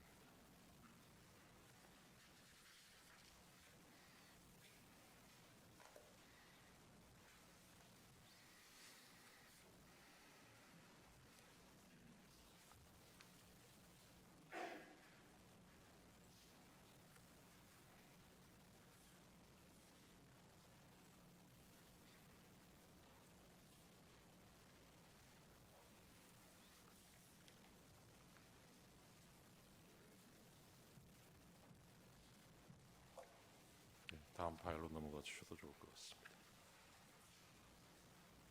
갑 25호증에 사는 선관위 관악청사입니다. 여기 12월 4일 00시 29분부터 30분 사이의 영상인데요. 여기에서도 무장한 계엄군 수십 명이 관악청사로 진입하는 모습을 확인하실 수 있습니다.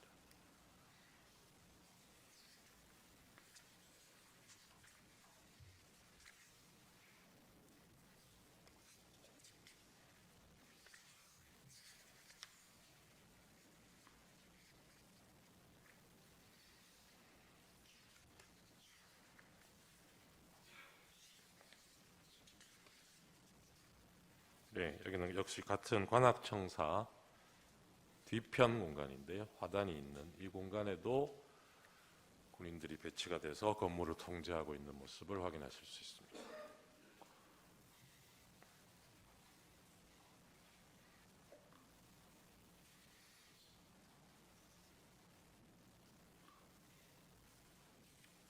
네, 다음 갑 26호증의 2입니다. 여기는 선관위 수원에 있는 선거연수원 건물입니다. 봉관동 1층 현관 앞에 설치된 CCTV 영상인데요. 12월 3일 밤 11시 31분부터 32분 사이 영상입니다. 선거연수원에 경찰들이 집결해서 지휘관 지시를 받아서 이동하는 모습입니다.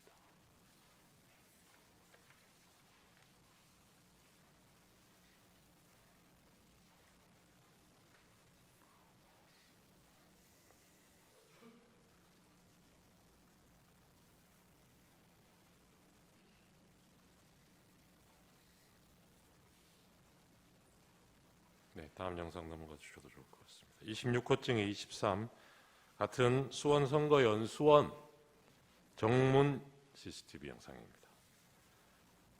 여기는 12월 3일 11시 36분 25초에서 45초 사이의 영상인데요.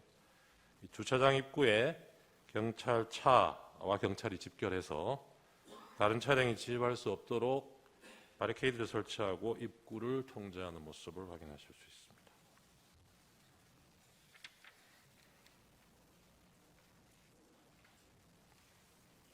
다음 영상입니다. 이어진 영상도 26호증이 26인데 같은 위치고요. 시간이 이때는 날이 바뀌고 새벽 1시 42분부터 43분 사이 영상입니다.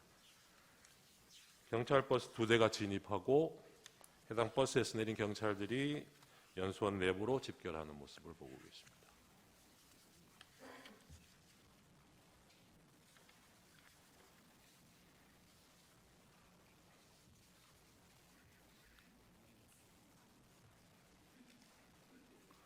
다음 넘어가셔도 좋을 것 같습니다. 26호증의 37입니다.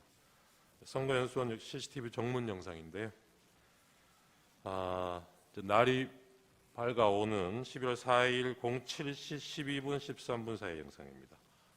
경찰버스 한 대가 선관위 선거연수원을 빠져나가고 있는데 그 이후에도 경찰차 한 대가 정문에서 대기 중인 모습을 보실 수 있습니다. 이상 영상 증거 설명을 마치겠습니다. 그 청구인 측에요. 한 가지 확인하겠습니다. 네.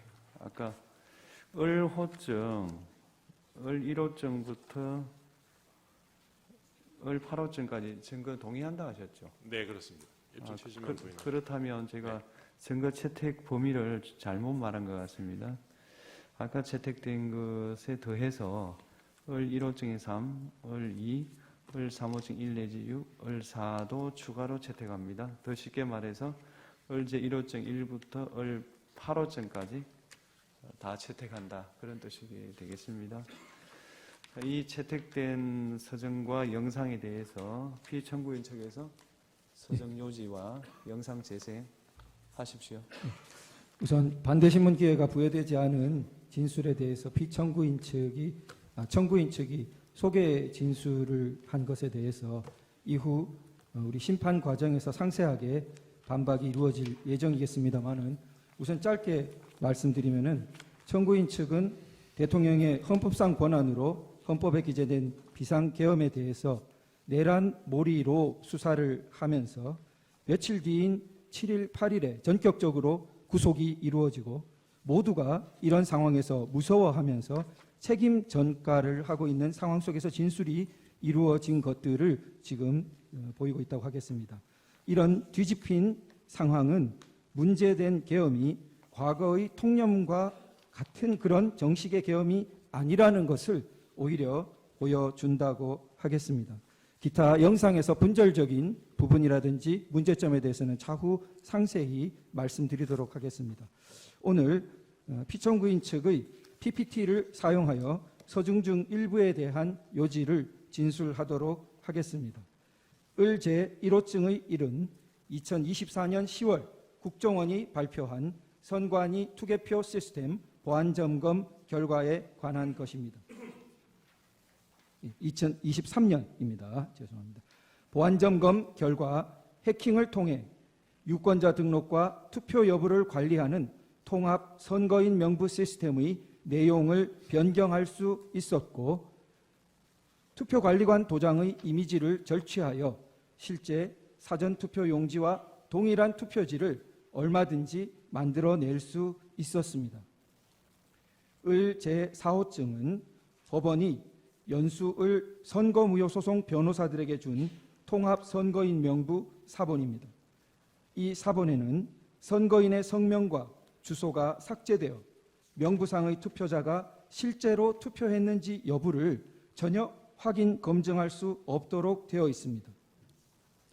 하지만 대법원은 판결문에서 원고가 선거인 명부를 열람했으니 실제 투표 여부를 확인할 수 있었을 텐데 아무런 주장과 증명도 없다고 했습니다. 도장 파일을 절취하여 위조 투표지를 쉽게 만들 수 있다는 점 앞서 말씀드렸습니다. 을제 3호증의 4 및 19는 제21대 총선 재검표 현장 등에서 촬영된 투표지들의 사진입니다. 총 6곳에서 실시된 재검표 현장 등에서 신권다발처럼 빳빳한 투표지 묶음들이 수없이 나타났습니다. 정상적으로 기표한 후 접어서 투표함에 넣어 뒤섞인 투표지들이라고 전혀 볼 수 없이 인쇄소에서 재단되어 바로 옮겨진 것 같은 모양이었습니다. 을제 3호증의 4는 선관위가 홈페이지에 게시했던 영상물을 캡처한 사진입니다. 선관위는 개표장이나 재검표장에 신권다발처럼 빳빳한 투표지가 나온 이유로 원상태로 회복하는 기능을 가진 특수 재질 종이를 사용했기 때문이라는 영상을 올렸다가 내렸는데, 투표용지를 감정한 전문가는 그런 종이는 세상에 없습니다라고 증언한 바 있습니다. 그런데도 선관위는 다시 원상 복원 기능이 있는 종이라는 영상을 새로 올렸다가 비상계엄 이후 삭제하였습니다. 을제 3호증의 2는 인천 연수구 송도 2동 제6투표소에서 나온 투표관리관인이 뭉개진 당일 투표지들입니다. 위 투표소에서 나온 1974표의 당일 투표지 중 1000장이 넘는 투표지가 이런 상태였고, 그중 294표는 한 글자도 식별이 안 되어 무효표로 처리되었습니다. 선관위는 관인을 찍는 만년 도장을 적색 스탬프에 다시 찍어서 이렇게 됐다고 주장했으나, 증인으로 나온 투표관리관은 해당 관인을 찍거나 이런 투표지에 대해 보거나 들은 적도 없으며, 관인을 실제로 찍었던 2명의 투표 사무원 중 한 사람 역시 전혀 모르는 일이라 했다고 증언했습니다. 하지만 대법원은 진술서 한 장 반박 증거로 제출하지 않은 선관위의 해명을 그대로 인용했습니다. 을제 3호증의 11은 제21대 총선 영등포을 선거무효 소송의 원고 박용찬이 2020년 5월 투표지 보관 당시 찍었던 투표지 보관실 문고리 봉인 상태와 2021년 8월 재검표를 위한 검증 기일에 다시 찍은 문고리 사진을 비교한 것입니다. 봉인 테이프가 마무리된 각도, 판사의 도장 위치, 뒤쪽 봉인 테이프의 모습 등이 너무나 달라서 한눈에도 누군가 봉인을 뜯고 새로 붙였다는 것을 알 수 있었습니다. 원고 박용찬을 대리한 단체가 고발했지만 수사기관의 최종 결정은 범행을 저지른 성명불상자를 찾을 때까지 수사를 중지한다는 것이었습니다.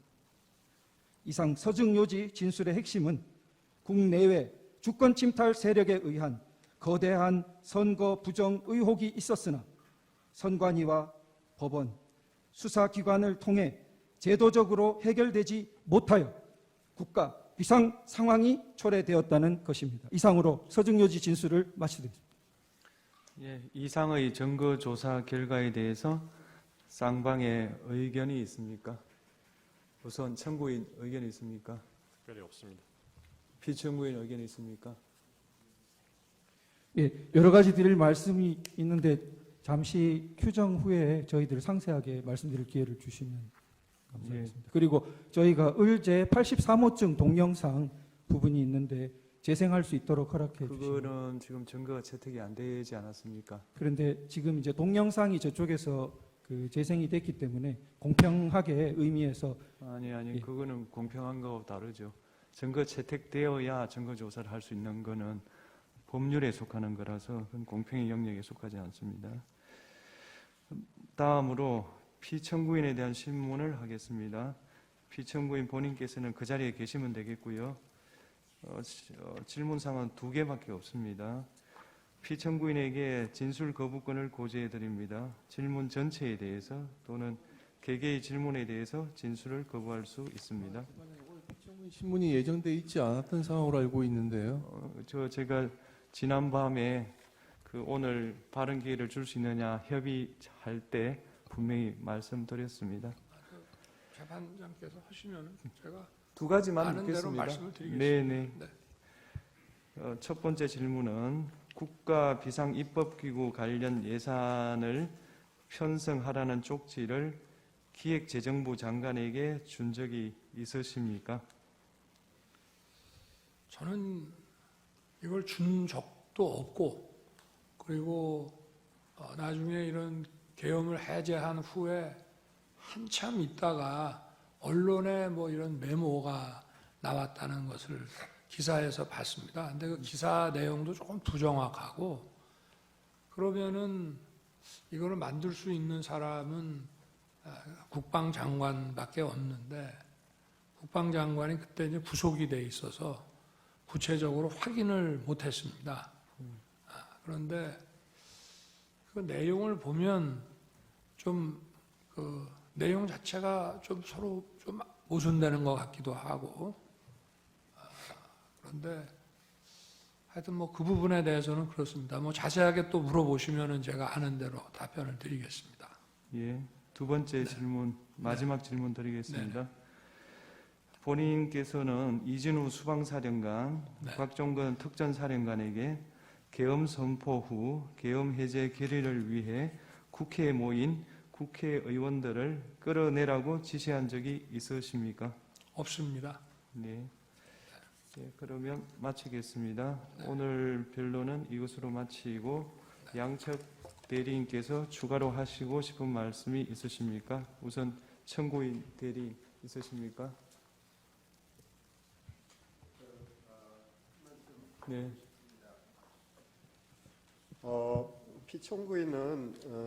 피청구인 측은 지난 2차 변론에서부터 다양한 부정선거 의혹에 대해서 제기하고 있습니다. 그리고 어제 오늘 선거 부정 논리를 뒷받침하는 다수의 증거와 증인도 신청했습니다. 하지만 대법원 및 사법기관 판단을 통해서 모두 근거 없는 주장으로 판단된 사안들에 대한 것입니다. 저희 청구인 측 대리인단은 피청구인 측의 선거 부정에 관한 주장은 아무런 근거가 없을 뿐만 아니라 이 사건 탄핵 심판의 쟁점이 아니라고 생각합니다. 가사 선거 부정이 있다고 해도 피청구인이 비상계엄을 선포한 것, 병력을 동원해서 국회에 침입한 것 등 이 사건 소추 사유를 전혀 정당화시킬 수 없습니다.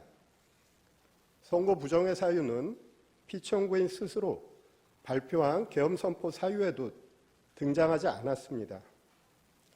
계엄 선포 도발에 실패한 이후에 비로소 자신의 행위를 정당화하기 위해서 그런 사유로 등장한 것입니다. 사실 선거 부정을 저지를 수 있는 가장 큰 위험을 가지고 있는 존재는 선거관리위원회가 아닙니다.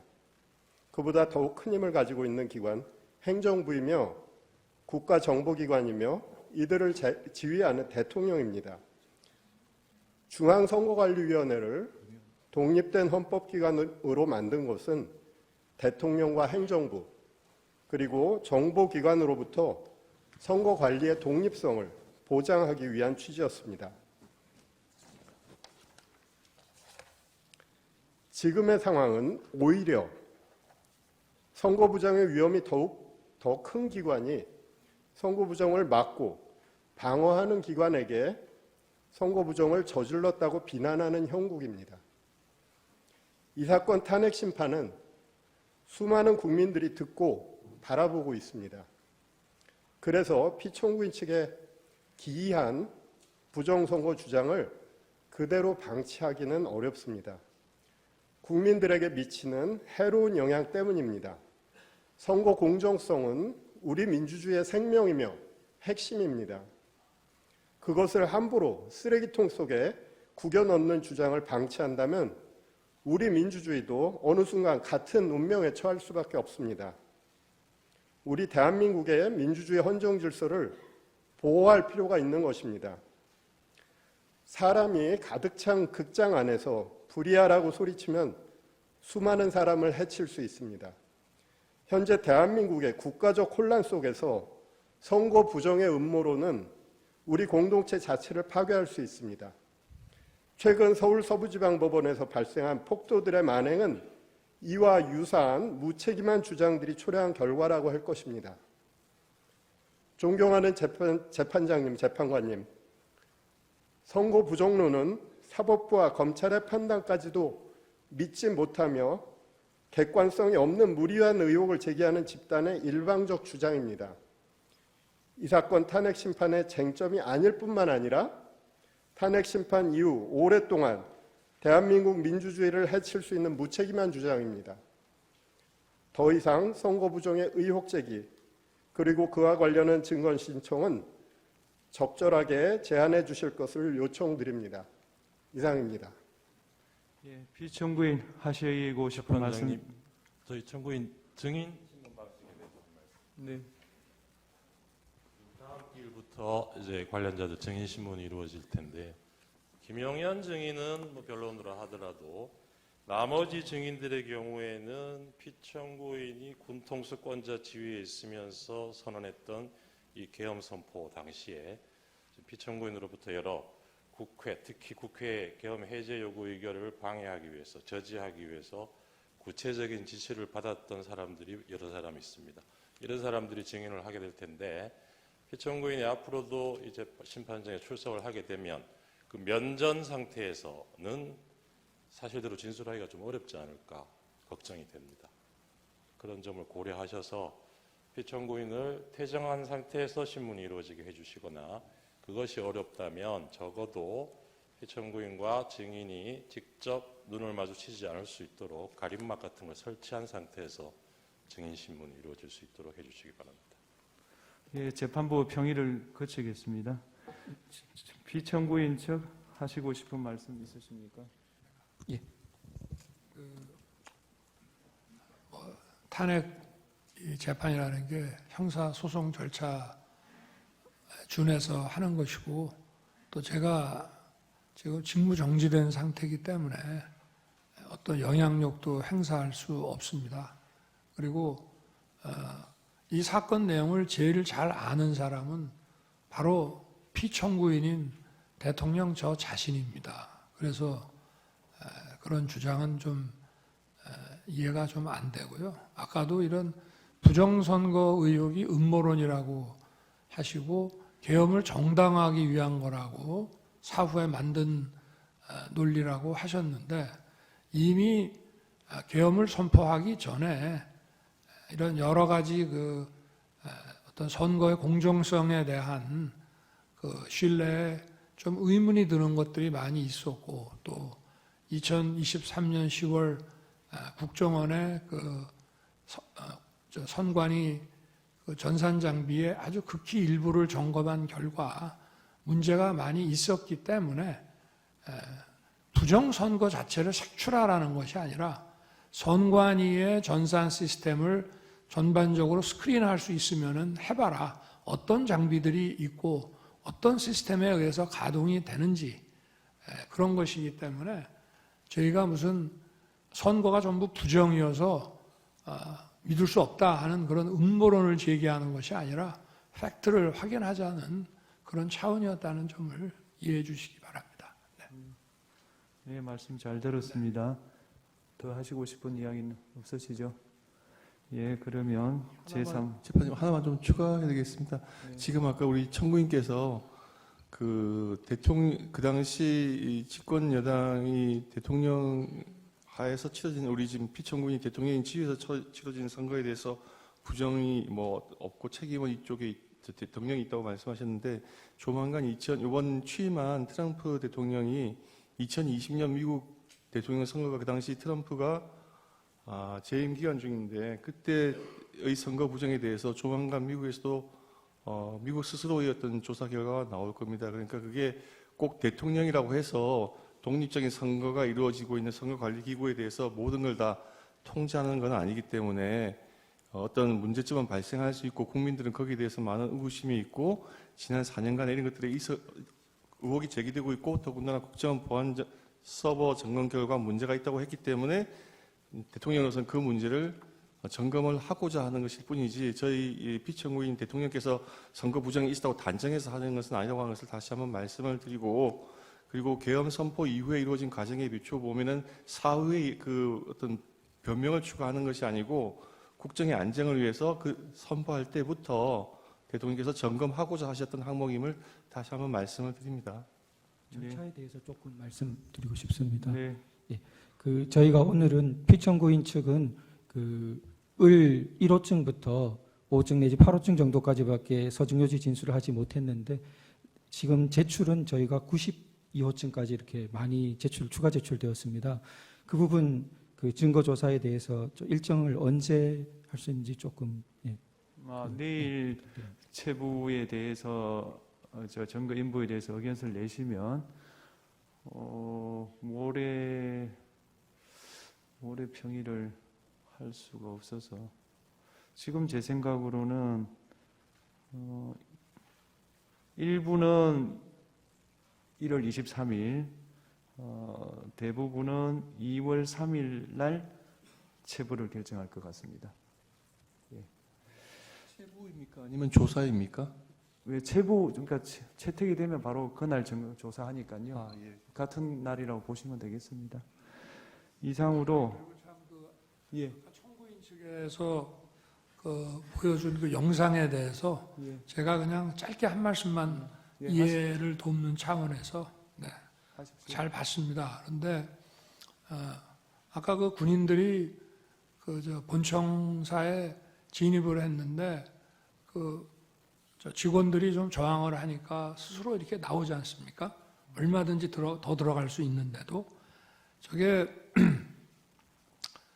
이 점을 좀 국회의 의결을 방해했다는 얘기를 자꾸 그 소추인 측에서 또 지금 민주당에서 하고 있는데 저는 그런 말씀을 하나 드리고 싶습니다. 가사 그러면 12월 3일, 4일 그 밤에 그 내려진 의결을 군을 투입해서 방해했다고 한다면은 그럼 그걸로 이제 더 이상 계엄 해제 요구를 못하고 계엄이 쭉 그냥 가는 것이냐? 저는 그렇지 않다고 봅니다.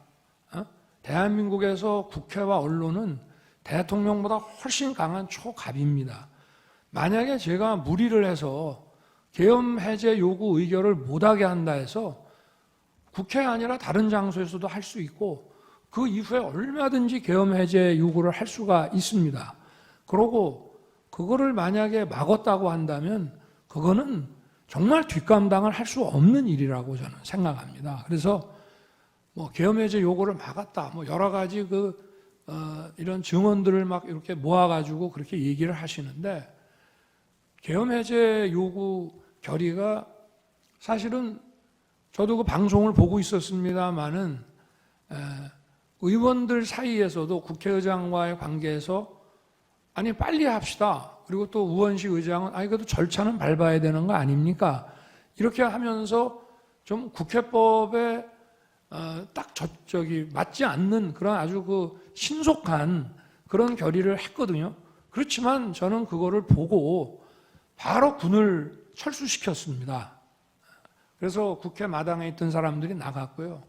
그리고 아까 뭐 국회의장 공관 옆에 군인들이 지나가면서 마치 뭐 국회의장을 새벽 2시에 뭐 체포할 것처럼 그게 아마 제가 볼 때는 퇴각하는 과정에서 일어난 일이 아닌가 싶고요. 제가 드리고 싶은 말씀은 그거를 그 당시에 막거나 연기한다고 해서 그게 막아지는 일이 아니라는 점을 말씀을 드리고 싶습니다. 네, 말씀 잘 들었습니다. 이상으로 제3차 변론기일을 마치겠습니다. 다음 기일은 1월 23일 목요일 오후 2시고 그날은 2시 반에 정인 김용현에 대한 정인신문을 하도록 하겠습니다. 이상입니다.